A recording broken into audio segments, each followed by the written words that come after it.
Olá, seja muito bem-vindo ao programa Em Destaque. Nós já estamos no ar aqui na Record News e também pela TV Sim. Muito obrigado pela sua audiência.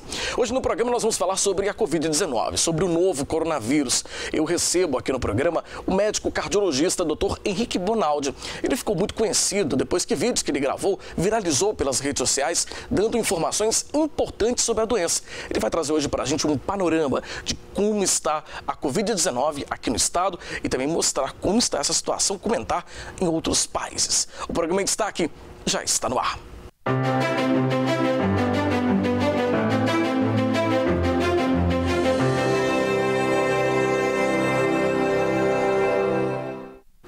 Mais uma vez, boa noite para você que nos acompanha. Muito obrigado pela sua audiência e pela sua companhia.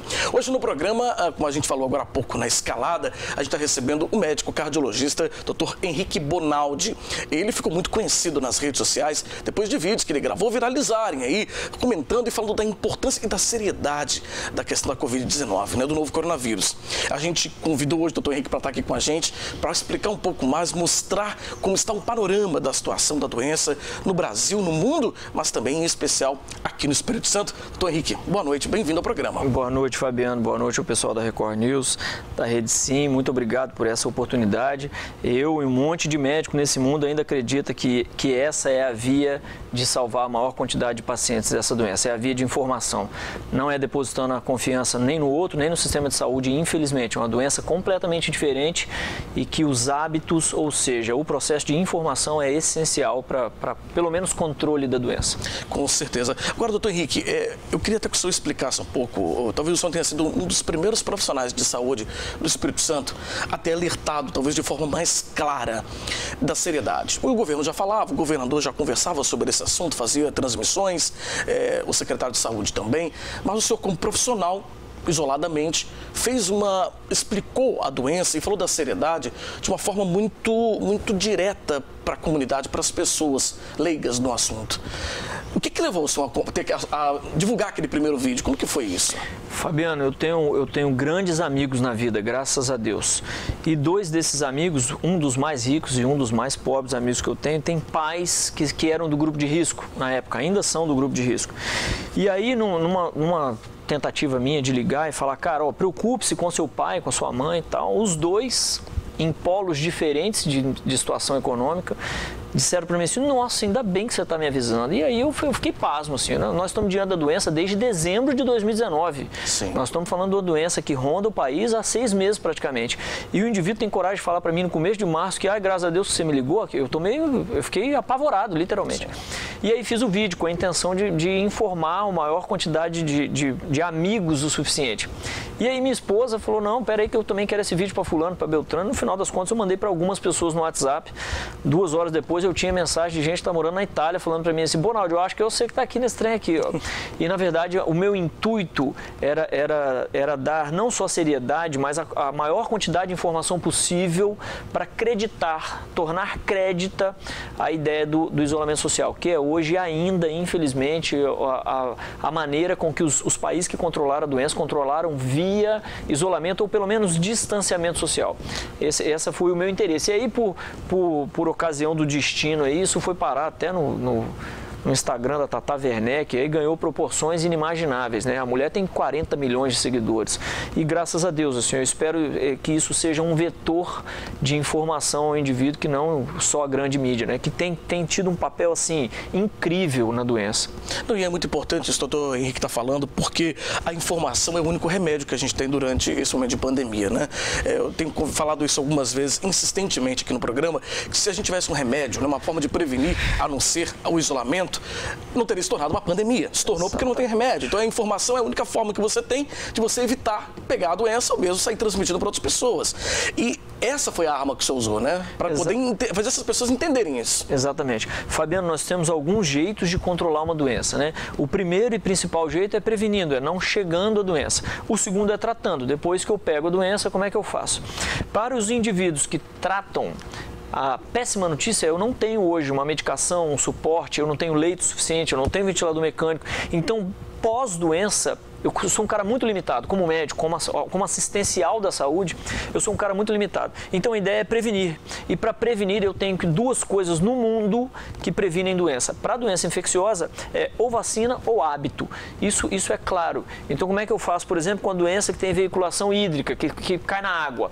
Eu dou um jeito de colocar na água coisas que melhoram. Daí a necessidade de colocar cloro na água, por exemplo, fechado? Sim. Na doença Covid, ela é uma doença de via aérea, ela é uma doença de contato social, interpessoal. Sim. Quanto maior for o centro no mundo, maior é a catástrofe. Isso aconteceu em Wuhan, na China, que é trilhões de pessoas moram na China.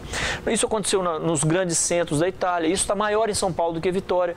Então é preciso que a gente entenda que a doença está impondo a gente novos hábitos. Ou a gente ganha novos hábitos para conseguir conviver com a doença ou nós estamos perdidos. Porque o braço vacina, ele não existe e ele não vai existir tão cedo. Para você ter ideia, para a população que me assiste entender a gravidade, esse vírus ele se assemelha ao vírus do HIV, por exemplo, que nós estamos diante de 30 anos de doença e não tem vacina.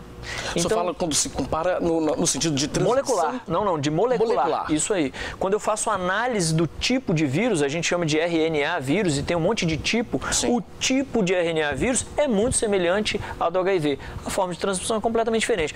Mas só para a gente ter dimensão que, eu tenho 30 anos de uma doença chamada HIV, a AIDS, e eu não tenho vacina para ela, é isso mesmo. E o vírus é parecido com ela.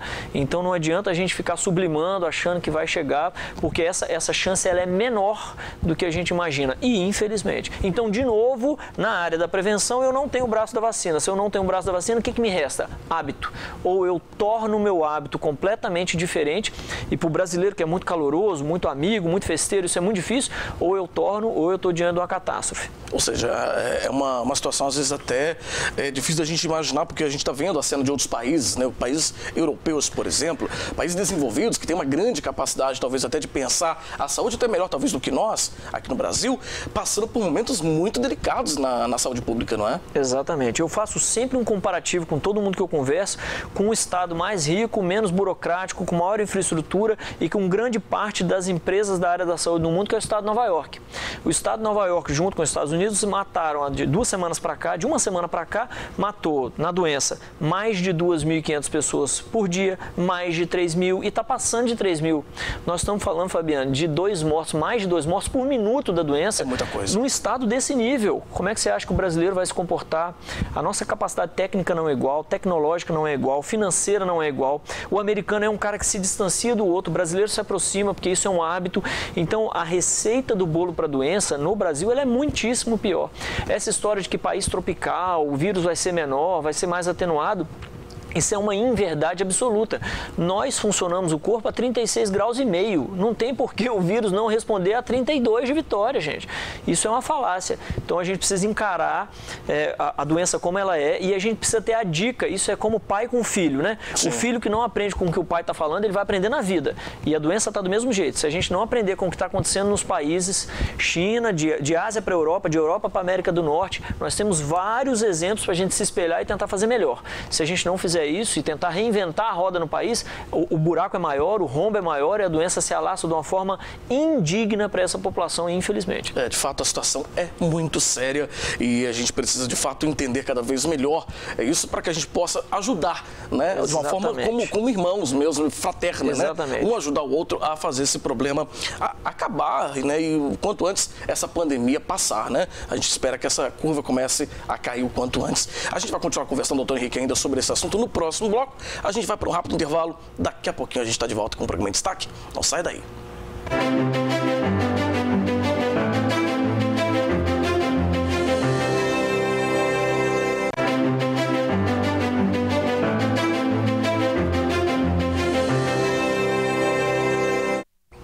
Estamos de volta com o programa, recebendo hoje em destaque aqui na TV Sim, na Record News, o médico cardiologista Dr. Henrique Bonaldi, conversando com a gente sobre a pandemia da Covid-19, sobre a seriedade desse novo coronavírus, né? Agora, doutor Henrique, muito se fala também sobre a origem desse vírus, né? Tem se discutido muito a questão da China, em Wuhan, lá onde foi o epicentro dessa pandemia, lá na China. E, de fato, se discute muito como essa doença chegou tão rapidamente em todos os continentes do mundo, né? A capacidade da doença, ela é medida de passar um para o outro, né? Ela é medida num número que a gente na medicina chama de R. Para você ter ideia, o R de doenças, por exemplo, como influenza, gripe, ele é de 1.2, 1.5. E do Covid ele é quase 4. Então quer dizer que eu passo para 4 indivíduos e esses 4 passam para 16, os 16 e assim vai. Então a velocidade é muito grande. A origem parece realmente ser um vírus de origem animal, tem uma relação com os morcegos na China. Existiu aí há 3 semanas atrás uma história de que a China tinha inventado esse vírus, um grande editorial no New England, que é a principal revista hoje médica, científica, com base em dados científicos, negou isso, essa possibilidade não existe, isso parece ter sido alguma coisa do acaso, relacionada a hábitos deles, de consumo desse tipo de animal, mas ao acaso. Mas a preocupação é que a doença fica 12 dias passando para os outros sem que você saiba que você está doente. Então é uma receita de bolo muito ruim, é uma doença capaz de passar para mais gente do que as outras, que basta um toque numa superfície que tivesse em contato com o Covid, ou um indivíduo que fale com você com menos de 2 metros, 1,5 metro de distância, ou que o indivíduo que tussa numa sala, se ele fizer o efeito da tosse, do espirro, num local fechado, isso perdura por às vezes 45 minutos, 1 hora, esse vírus no ar. Então a forma de contágio é muito fácil e ela passa para muita gente numa velocidade estrondosa. É isso que tem trazido para a gente a quantidade de doente que hoje a gente tem e infelizmente no país já beirando 6 mil mortes no país, né? Agora, a grande preocupação, o senhor citou antes no primeiro bloco, falando agora um pouco dessa seriedade também, da capacidade de transmissão desse vírus. Agora, muito se preocupa também a capacidade do sistema público. O senhor citou sobre isso. O nosso sistema público, ele não suportaria se todo mundo pegasse a doença, por exemplo. Justiça. Muita gente iria morrer. Justiça. Nós estamos falando, vamos fazer uma conta rápida, conta de padaria, como diz o outro, né? Conta de regra de 3. Nós estamos falando de aproximadamente 5% dos casos evoluem com necessidade de internação, certo? Hoje eu tenho no estado perto de 150, 200 leitos e eu estou tentando chegar no estado a 300 leitos de capacidade de UTI. Isso quer dizer que a doença tendo 300 leitos, isso é mais ou menos 2,5% a 3% da população que teve a doença. Então, se você fizer uma regra de 3 muito simples, nós estamos falando de aproximadamente 30 mil, 15 mil pessoas com a doença. Basta que eu tenha 15, 20, 25 mil pessoas doentes para que eu lote os leitos de UTI do hospital. Então é uma doença que infelizmente deixa muita gente muito rápido dentro da UTI. Para que a ideia do isolamento social? É para eu diluir a doença. É para que esses 15, 30, 40 mil, 60 daqui a pouco, 120, 1 milhão de pessoas com a doença não sejam todos na mesma hora. Porque se isso acontecer, acontece igual na Itália, em que indivíduos 80 anos ou mais morriam em casa. Eles não tinham numa época, por quase 10 dias na Itália, nos grandes centros, eles não tinham o que fazer. O indivíduo paliativista dava receita de morfina, de diazepam, para o cara morrer dentro de casa, infelizmente, porque não tinha leito suficiente. É preciso que a população entenda, porque para mim, como médico, vai chegar numa determinada hora que eu vou ter que escolher quem usa o ventilador. E você não pode ficar sem ventilador. Quando você fica ruim a ponto de precisar ser entubado e ser colocado no ventilador mecânico, você não tem minutos para esperar, infelizmente. Então é uma escolha muito ruim. Você sim, você não. Na hora que você fala você não, você sacrificou esse indivíduo. Automaticamente você está escolhendo que ele vai morrer. E isso é muito ruim no sistema de saúde. A doença ela é muito ruim, a gente faz esse alarde em termos de informação para que a gente compreenda. Claro. Mas existem hábitos que a gente consegue ter para evitar que essa doença evolua de forma tão rápida em tanta gente. Eu ia te perguntar exatamente isso, os hábitos, porque são hábitos muito simples, né? Às vezes até mesmo no convívio social. Aqui, por exemplo, o doutor Henrique, a gente está distante a 2 metros, né? A gente está seguindo, as pessoas têm perguntado, às vezes nas redes sociais a mim, todos né? de máscara. A imprensa precisa continuar. A gente, antes do programa, todos de máscara, tiramos a máscara porque a gente está a mais de 2 metros de distância aqui um do outro, e sem cumprimentar. Então, nós aqui da imprensa também estamos seguindo, mas as pessoas em casa também precisam fazer isso, né, doutor Henrique? Isso. Fabiano, nós estamos diante da necessidade de mudar hábitos que foi imposto pela doença. Não sou eu, Henrique, que estou falando, não é o corpo médico, não é o governador, não é o prefeito, não é ninguém. É a doença. Claro. E a doença hoje precisa ser muito bem compreendida porque nós estamos aceitando a ideia, entendendo que o país talvez não tenha grana para ficar 2, 3 meses parados em lockdown, como está a Itália, 45 dias completamente parada. Sim. Nós vamos precisar reentender a doença no sentido de vamos ter que sair na rua para trabalhar, então nós vamos ter que ter algumas medidas. Basicamente é 2 metros de distância um do outro, uso de máscara e lavagem de mãos a todo tempo. Mais de 50%, mais de 60% do contágio é mão, boca, mão, mão, olho, mão, orelha, mão, nariz. Com as mãos no rosto, você está levando o vírus para dentro do organismo, né? A princípio, o vírus não entra pelas mãos. Então, se eu enfiar a mão num balde de Covid e sair encostando nas coisas, quem encostar nessas coisas é que vai pegar. Tem uma pesquisadora americana que estudou quantas vezes a gente põe a mão no rosto por dia, aproximadamente 3.000 vezes, para você ter ideia. Então, eu tenho 3.000 chances de pegar o vírus. Então, a ideia é, encostou em alguma coisa, considere que aquela coisa tinha o vírus, é mais fácil para você. E lave as mãos. Vai conversar com alguém, considere que aquele indivíduo tem o vírus e coloque a sua máscara e mantenha a distância. Sim. Se você conseguir fazer isso, é um meio de controle. Como é que a gente sabe disso? Porque países como a Alemanha, por exemplo, que fizeram mais distanciamento do que isolamento social, se mantiveram com os leitos de UTI abertos. Basta que a população tenha um novo hábito, um novo esquema de se educar. E isso é importante para o controle da doença agora. Minimizar a doença, ignorar a doença é de uma burrice assim ímpar. Nós vamos pagar por cada erro desse nosso. E o pior, pagar com vidas, né? Pessoas aí que vão perder a vida porque, de fato, o sistema não vai dar conta, né? A gente está vivendo aí, está prestes a viver, eu penso, em alguns estados do país já está vivendo um colapso da saúde pública em que não há leitos de UTI, né? São Paulo, por exemplo, já está nessa situação muito complicada, o Recife já está, o Espírito Santo aí está próximo de 70%, 75%, né? Essa é uma expectativa também, né? A gente não tem esse número muito preciso ainda, mas de fato é uma situação muito séria. A gente continua falando sobre esse assunto no próximo bloco, é bem rapidinho, a gente volta já com o programa em destaque, não sai daí.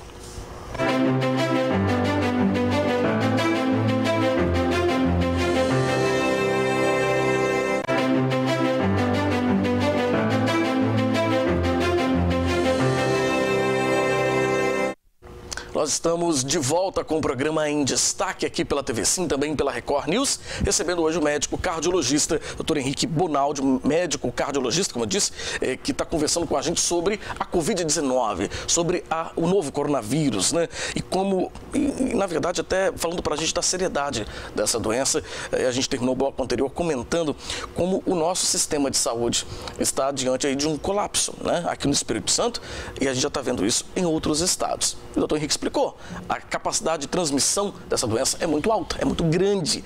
E aí, de fato, não vai ter condições, né, para que essas pessoas que precisem aí de um respirador estejam internados e muita gente vai acabar morrendo, não é isso, doutor? Exatamente. E, Fabiano, só para lembrar, para a gente entender a dinâmica da doença e tornar mais cheio de credibilidade a questão da informação, nós sempre estamos 12 dias, 15 dias atrasados em relação à doença. Então, eu vou dar um exemplo muito prático. Se eu acabei de colocar um Covid na boca neste momento agora, eu vou desenvolver sintoma de 7 a 12 dias depois de hoje. É o período de incubação, é isso? Exatamente. É o período em que eu estou aumentando a quantidade de vírus no organismo, mas ele não é alto o suficiente para ainda me fazer tossir, ter febre, dor de garganta, dor no corpo, parar de sentir cheiro, parar de sentir gosto, que são sinais aí cardinais, os mais importantes da doença, fechado? Sim. Durante 12, 15 dias eu fico absolutamente sem sentir nada e aí eu abro um quadro como gripe qualquer.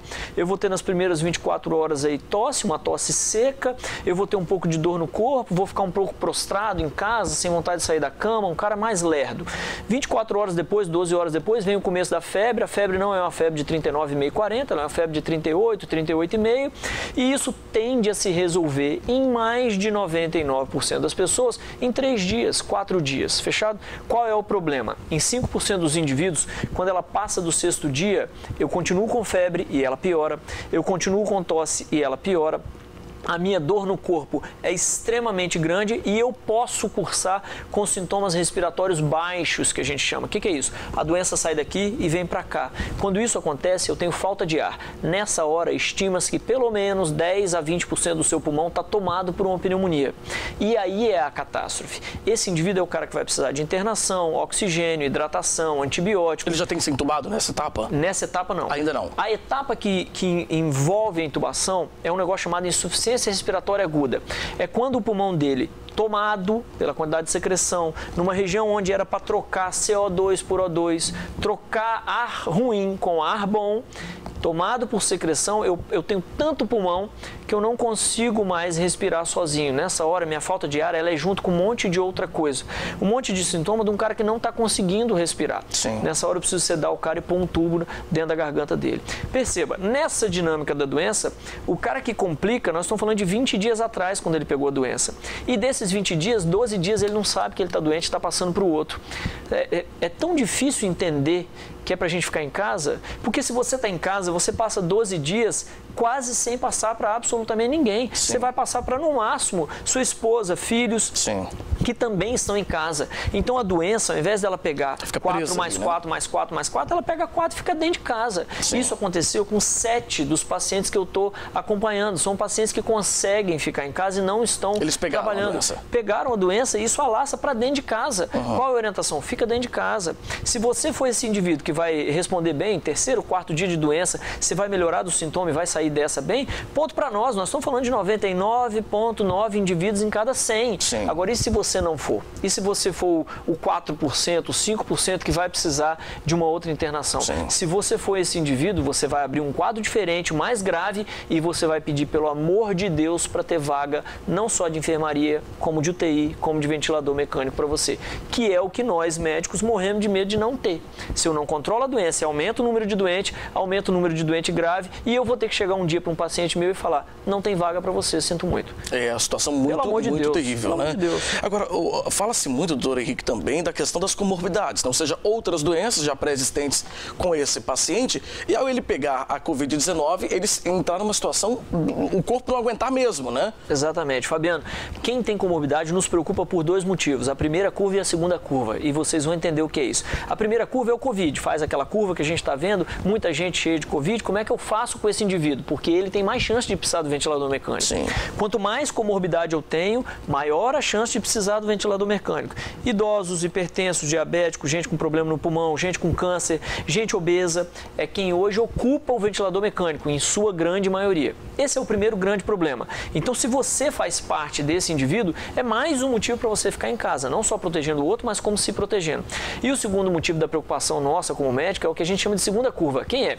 É o cara que não está controlando a pressão, que não está controlando diabetes, que não está tomando os remédios para pulmão, é o cara que tem problema de fígado e tinha um retorno em fevereiro, não fez o retorno porque fechou o ambulatório.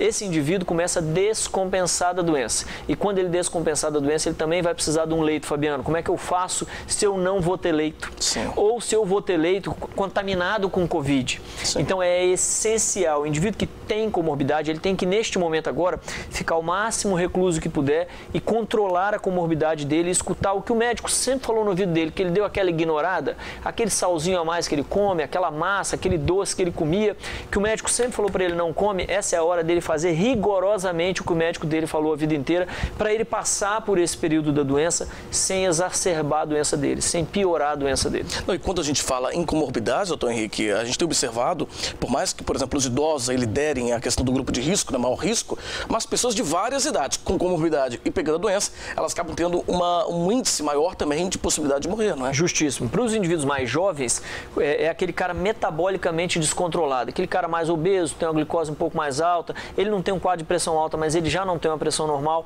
esse é um indivíduo de maior risco. Mas só para lembrar que nós temos casos no mundo de criança, nós temos casos no mundo de atleta, nós temos casos no mundo de gente que morreu por não ter conseguido ser entubado.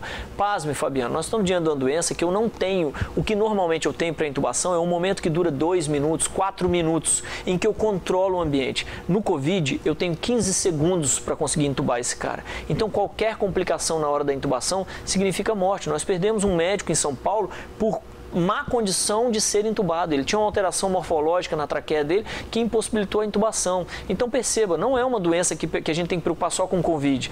Tem que preocupar com Covid, com as outras doenças que podem exacerbar, com o sistema de SAMU que vai ficar sobrecarregado, Sim. que já trabalha sobrecarregado, e não só isso.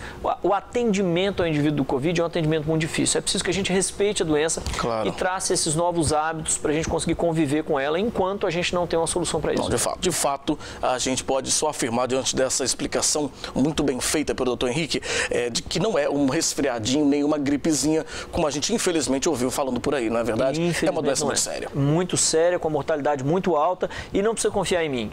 Basta olhar para fora, olha para os Estados Unidos, olha para a Itália, olha para a Espanha, para a França, olha para a China, e para você ter um modelo, quem está nos escutando, para você ter um modelo, olha para a Alemanha, para entender como eles fizeram para controlar a doença. Porque lá também não tem vacina, Fabiano, lá também não tem remédio, e lá não tem essa quantidade extra de leito de UTI que a gente está achando que vai ser o salvador da pátria, e não vai. Não vai ter, né? Vai. Bom, é isso. Olha, a gente quer agradecer muito ao Dr. Henrique Bonaldi, médico cardiologista, hoje nosso convidado aqui do programa Destaque, nos dando uma verdadeira aula, né? Nos explicando de fato essa situação, a seriedade dessa doença, da Covid-19, causada pelo novo coronavírus. É uma doença que preocupa todos nós, preocupa o mundo inteiro, né? Até mesmo os países que estão aí já em queda nessa curva, né? Ainda estão preocupados com uma segunda onda, uma possível segunda onda de contaminação. E a gente quer te agradecer muito. Muito obrigado por ajudar os nossos telespectadores a, sem dúvida, a se proteger mais, a se cuidar mais, cuidar dele e da família e também de quem está odiando ele. Justo, Fabiano, muito obrigado, e eu realmente espero que a população entenda que não é uma doença que é culpa do governador, do prefeito, da mídia, é uma doença que é culpa nossa. Quanto menos educado a gente for e mais a gente ignorar a doença, maior é a catástrofe. É isso, muito obrigado, doutor Henrique. Uma boa noite a vocês. Viu? Boa noite. Boa noite. Bom, a gente fica por aqui com o programa Em Destaque de hoje, agradecendo a sua audiência, agradecendo a sua companhia. Lembrando que você pode nos acompanhar pelas redes sociais, siga lá no Instagram, @Programa em Destaque, também @Fabiano Rossi. Você acompanha todas as novidades, as notícias sobre o programa. O programa vai ao ar de segunda a sexta, às 8h30 da noite na Record News e às 9h30 da noite na TV Sim. Para você, uma ótima noite e até amanhã.